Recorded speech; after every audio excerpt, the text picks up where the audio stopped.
Welcome back into the Irish NFL show. We are just a few days away from the biggest game of the year, the Super Bowl in Phoenix, and we're delighted to have a guest on who's won two Super Bowls, a former cornerback of the Pittsburgh Steelers, brand ambassador for PointsBet these days.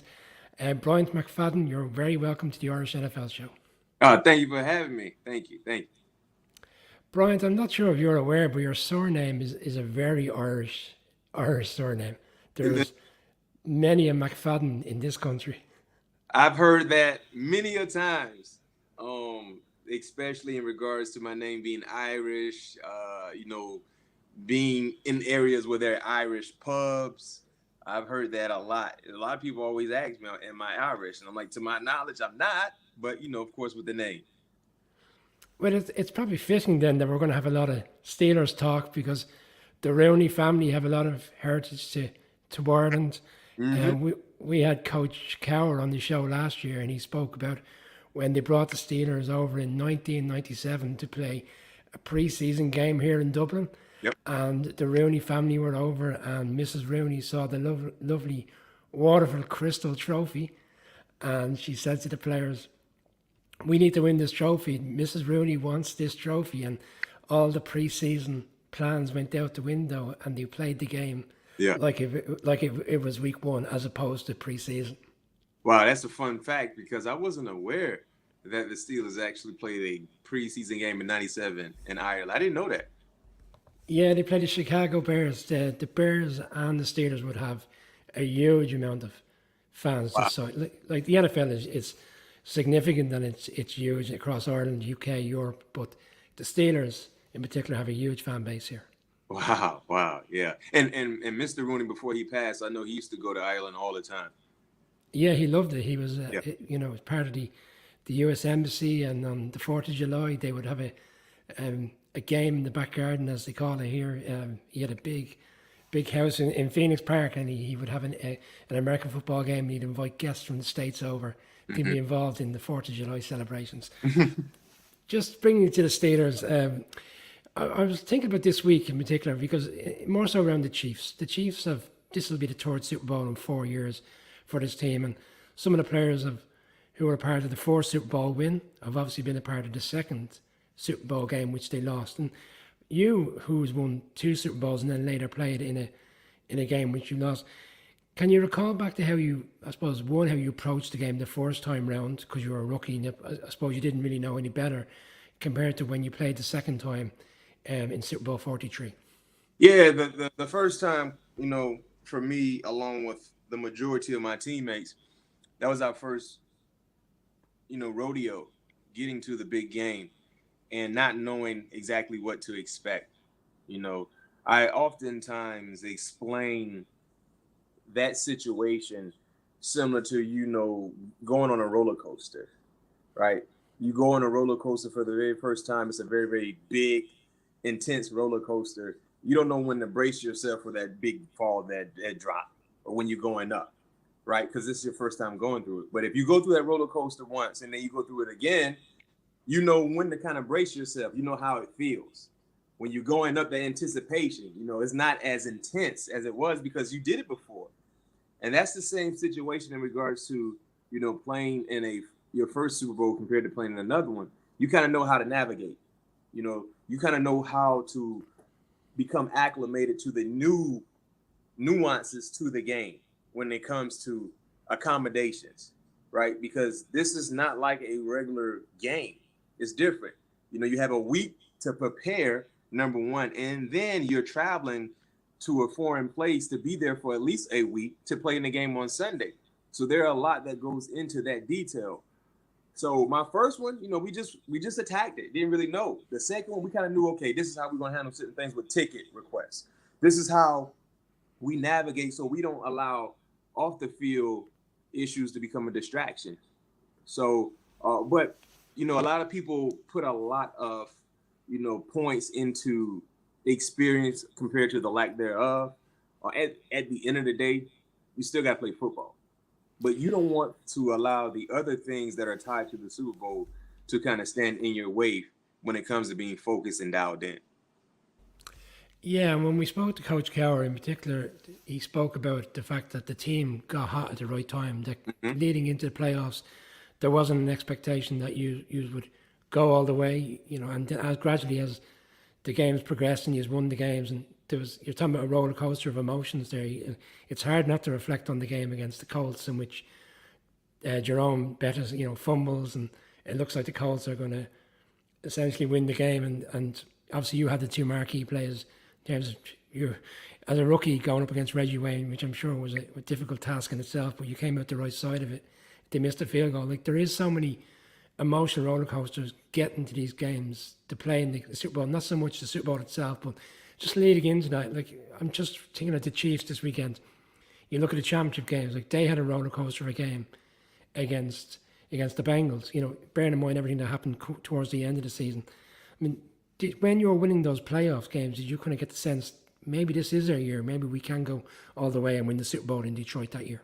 Yeah, for us, we were in playoff mode probably week 13 because we couldn't afford to lose any more ball games to even have a shot. So we were already in game 7, like situations. Like, our mind is like a game 7. We lose, we go home. So we had that vibe going into the regular season, like towards the end, like I said, maybe week 13, week 14. And then by the time we got to the playoffs, we were so comfortable playing in a sudden death type situation. It wasn't extra pressure for us. And also, like BC, like Coach Carr mentioned, as you alluded to, we got hot at the right time. Man, listen, we were so confident that not only would we get into the playoffs, we were confident we was going to cause a lot of noise, major noise in the playoffs. And that was basically self-belief within who we were as a ball club, individually speaking, and of course, as a team. And no one really believed in us. We use that as fuel. You know what I mean? We use that as extra motivation. And people talk about all, in regards to ball players and do they look for things to motivate them a little more? Yes. Think about AFC Championship game, how much noise Cincinnati talked in regards to Kansas City, naming it Burrowhead and saying that Joe owned them and everything like that. And then, of course, when Kansas City won that ball game, you heard some of their players being vocal about everything they heard leading up to that ball game. You need the extra motivation. You know what I mean? And when you're a competitor, you welcome extra motivation because you're looking for a reason to really be pissed off even more. So for us, man, no one believed in us. We were the first 6 seed to ever make it to the Super Bowl. So, most 6 seeds that get into the playoffs, most people don't believe they have a shot because they barely got in. They're the 6th seed. Now, of course, it's the 7th seed. They added a spot. But for us, when we got in, we're like, man, nobody believed in us, so we have no pressure. Let's just go play football. And one of the bigger things that we did consistently was just we were always the most physical team on the field. I'm wondering what part, I suppose, the fairy tale storyline that came of that Super Bowl, the fact that the boss, Jerome Bettis, was going to play the Super Bowl in his hometown, and was that, albeit it was your first year, there would have been players that were there 2 or 3 years, was there extra motivation? A Super Bowl, you don't need any more motivation, but in that particular instance, bearing in mind the great career he had, and it looked like it eventually was his final game, how much kind of did that steer the team on to try and win the game for him in particular? That was huge because if you go back to the year before, when they lost in the AFC Championship game to the Patriots, and many people thought that Jerome would be done. The disappointment the guys were feeling because they didn't get a chance to get a guy like JB to a Super Bowl. And the thing about Jerome is that we all respected and loved him so much. And just because of the respect we had for him, we wanted to find a way to get him to a Super Bowl, and with that Super Bowl being in his hometown. And we knew he had a Hall of Fame-like career, but that Hall of Fame becomes a little easier when you have that Super Bowl ring. You know what I'm saying? So when I came in to the building as a rookie, I knew how well respected Jerome was, but just seeing it, I saw a whole nother side. So when everybody knew at that time that Super Bowl 40 would be in Detroit, and Jerome is from Detroit, man, what better way to send off a guy who we love and we respect by sending him off in his final game in his home city? You spoke about Coach Cowher so very well there, but obviously you went on to win the Super Bowl with Mike Tomlin. Just interested in the transition from Coach Cowher. Obviously when you were playing throughout the season, I suppose maybe there was a conversation that he could potentially retire and move on from coaching into the CBS booth. But obviously Mike Tomlin came in. he's still there. He's such a fantastic coach. I mean, this year it looked like they were written off, and they still found a way to be in the playoff hunt come week 17. Like, the transition, how different were they in terms of the coaching skill set? Well, the transition was a little different because we were so used to one style of coaching from BC, right? Mike Tomlin comes in. Remember, he's never been a head coach, so everything was new for him, just like it was new for us in accepting him as our head coach. So he was just trying to learn us, as time went. And I remember one thing about Mike Tomlin. He had that first year for him. He had the worst training camp schedule ever. We had like 20 straight days of 2-a-day practices. 20 straight days of practicing twice a day in training camp. So for us, we were still a pretty veteran-laden team with veteran presence. And we were like, man, we're a year away from winning the Super Bowl. What are we doing? And Bill Cowher used to really do a good job in taking care of our bodies in training camp. Mike Tomlin came in, man, dropping the gavel, man. Like, no, this is what we're going to do. And we're like, man, listen, man, you're going to wear us down before the season started. But for him, he was trying to learn the mentality of the guys. Granted, we had a bunch of veterans, but he just was trying to figure out who's going to fight, who's going to complain and not try to fight. We made it to the playoffs that year. But by the time we played in the playoffs against Jacksonville, man, we were pretty much on E anyway. Our gas tank was literally on E because that season was a very, very grueling season. It was hard on our bodies. I wonder, is Mike Tomlin trying to play a trick to see who's got their heart in it? I often think back to, I'm a Giants fan, and I remember when Michael Strahan didn't show up for any of the training camp in the year in which the Giants won the Super Bowl. And when he did show up and Tom Coughlin fined him, he says to him, I don't care about you not being here as long as your heart is in it for the season. Mm-hmm. Yeah. Reflecting on the second Super Bowl, you said about roller coaster emotions. I mean, you've got the James Harrison return touchdown just prior to halftime, and it looks like Kurt Warner's going to bring the Cardinals in. You've got the Santonio Holmes touchdown with 35 seconds to go. You've got a great player and a great ambassador for the league in Larry Fitzgerald scoring a touchdown, which essentially looks like he's won the game. I suppose that one was probably more exciting than the 21-10 victory against the Seahawks. It was more exciting. It was more nerve-wracking as well also because, it was a little bit of back and forth, as you just mentioned, in regards to that ball game. But that was probably one of the more exciting Super Bowls that's ever occurred in the National Football League. I think, if it's not number one, it clearly is top 3, top 4, top 5 for sure because of some of the game-changing plays that occurred that needed to happen in that ball game, especially for us. And that second Super Bowl, man, we walked into that ball game knowing and believing we were the best team. We were 13-3. We finished second best in the AFC. Technically, we could have had the first seed, but things happened against Tennessee that didn't fall our way. They got the first seed. We ended up beating Baltimore 3 times in that year. We beat them 2 times in the regular season and in the playoffs, which was huge, the AFC Championship game. What better way to get a chance to go to the Super Bowl than beating your arch rival, right, in their season? And defensively, we were a unit, man. We became the first team, and I think we're still the only defense in the National Football League ever in the existence of the league to hold 13 straight teams to under 300 yards total offense. We achieved something that's never been done before. I don't think it's been done since. Defensively had the most difficult schedule, the strength of schedule. We had the toughest strength of schedule out of everyone, and we took care of our business. And I think that defense don't get talked about enough.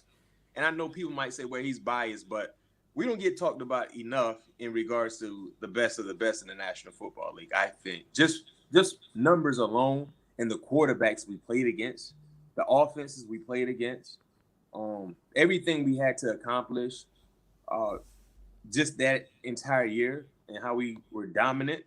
We don't get talked about enough. But that second rodeo, we kind of knew what to expect. And I share this story all the time in regards to that Super Bowl. So the night of the Super Bowl, right, usually the team travels to a new hotel. So we were in Tampa.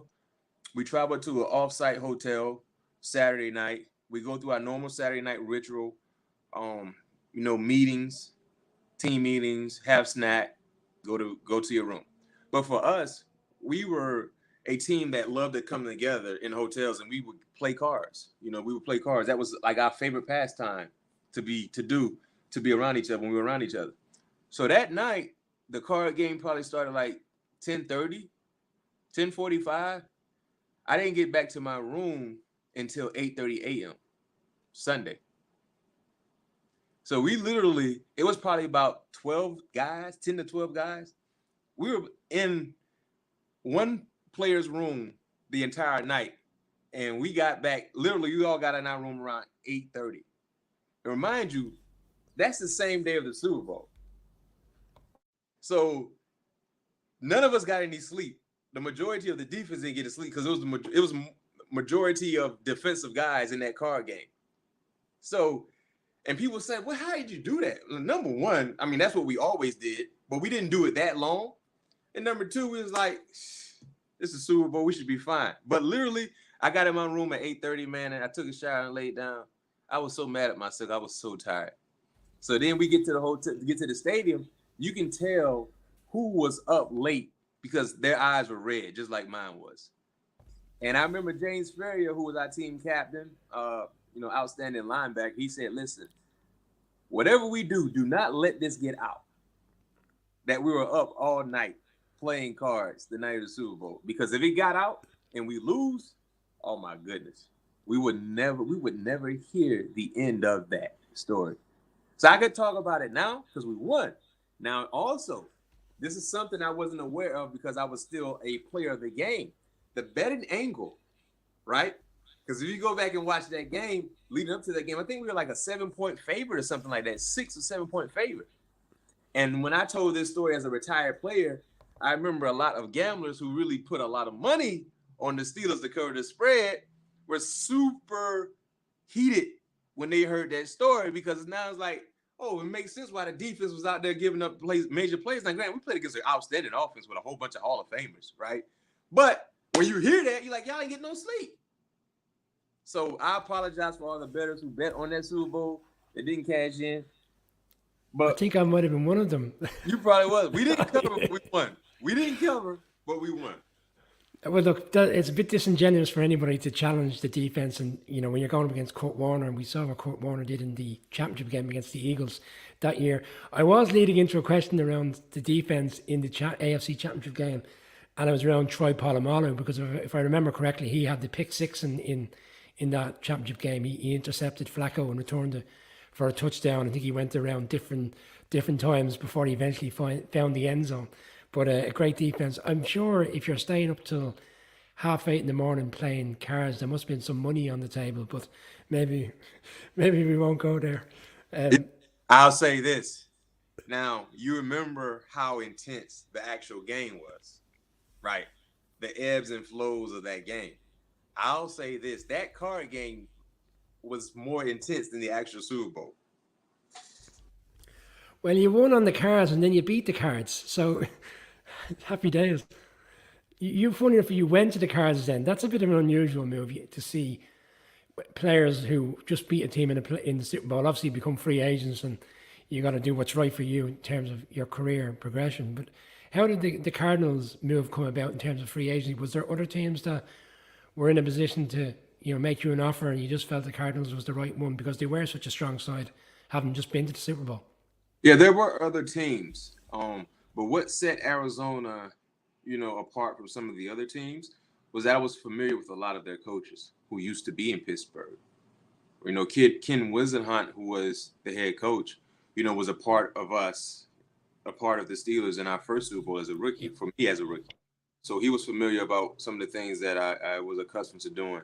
And they had other players and other coaches that came from Pittsburgh. So just the familiarity was important for me. And then, of course, you talk about a team that they were on the cusp of winning a championship. They had some of the key players returning. I felt like the future was going to be bright in AZ based on all the pieces they had in place, and along with Kurt Warner as well. So that played a major, major part in me deciding to sign with Arizona.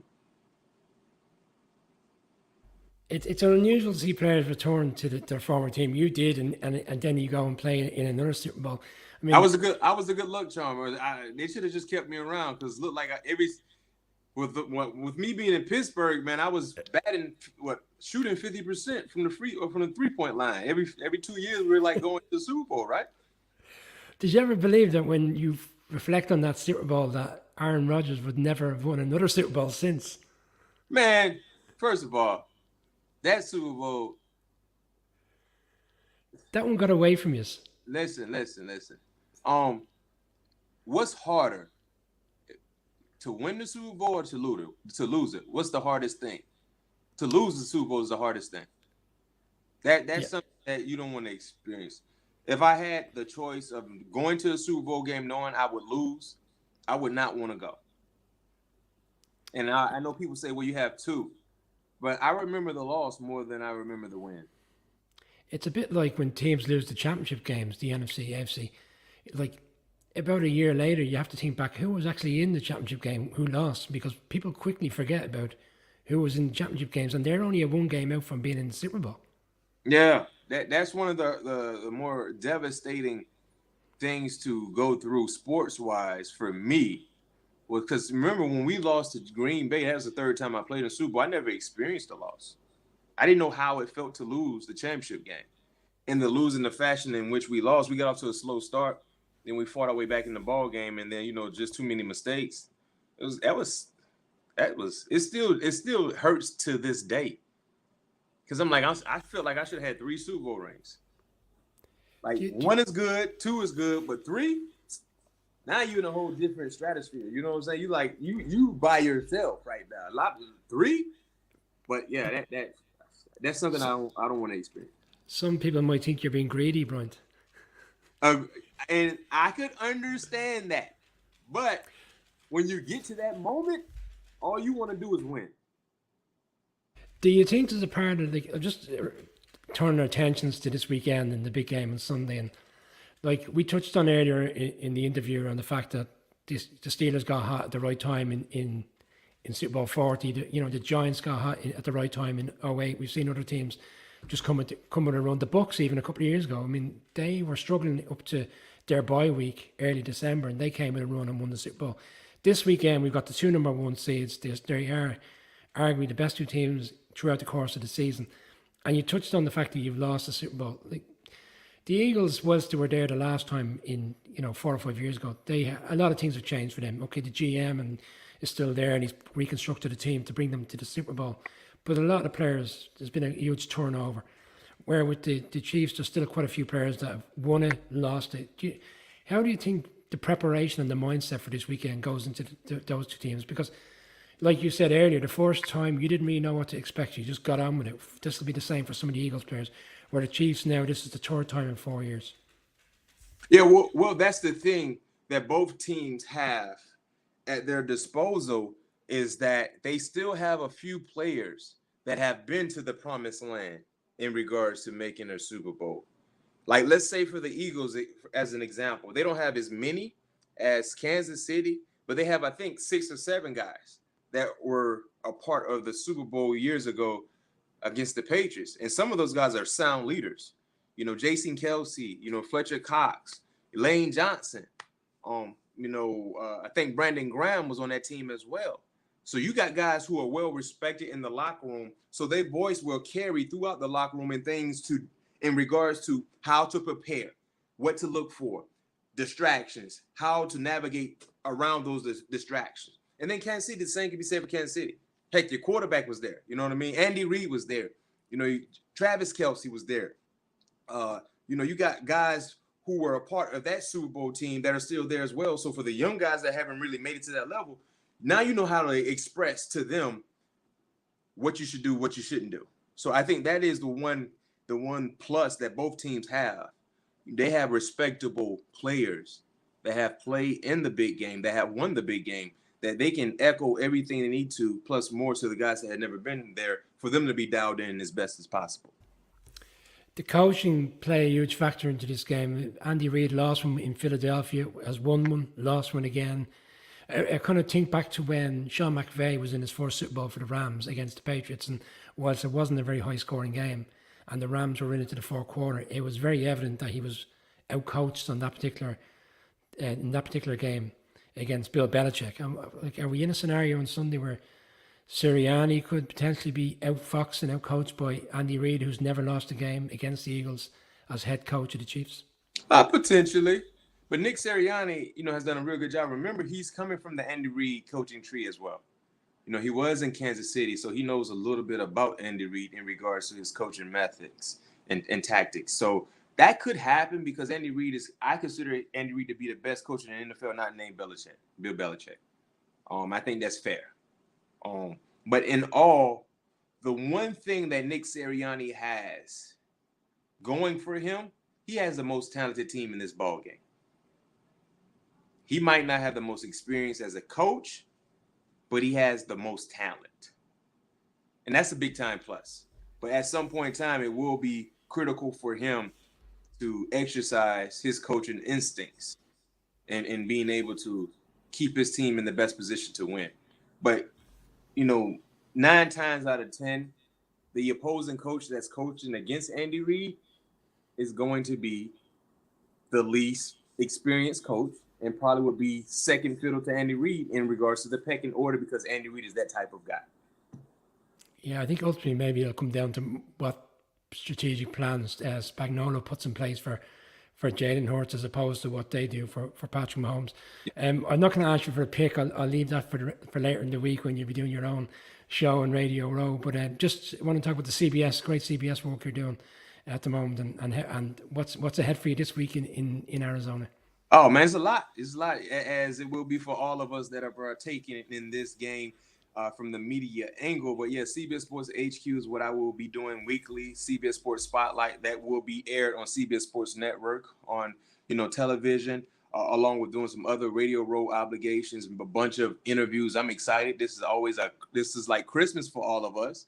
You know what I mean? And then doing some stuff in regards to picks for the games and stuff like that. So I'm excited. We're just getting started. It's going to be a fun week, a fun ride, and I can't wait for Sunday. Brian, you've been very gracious with your time. I really appreciate it. I will be at Radio Row later this week, along with my colleague Colin. I hope we get to bump into each other face to face and have a chat. But look, appreciate you coming on. Appreciate the support of PointsBet, who support the Irish NFL show throughout the course of the season, and you who do great work there for CBS. There's a lot of Steelers fans in Ireland. They're really excited by the fact that you're coming on. Really appreciate your time today. Oh, thank you. Anytime you need me, I'm just a phone call away or text away, and hopefully I get a chance to see you when you get out here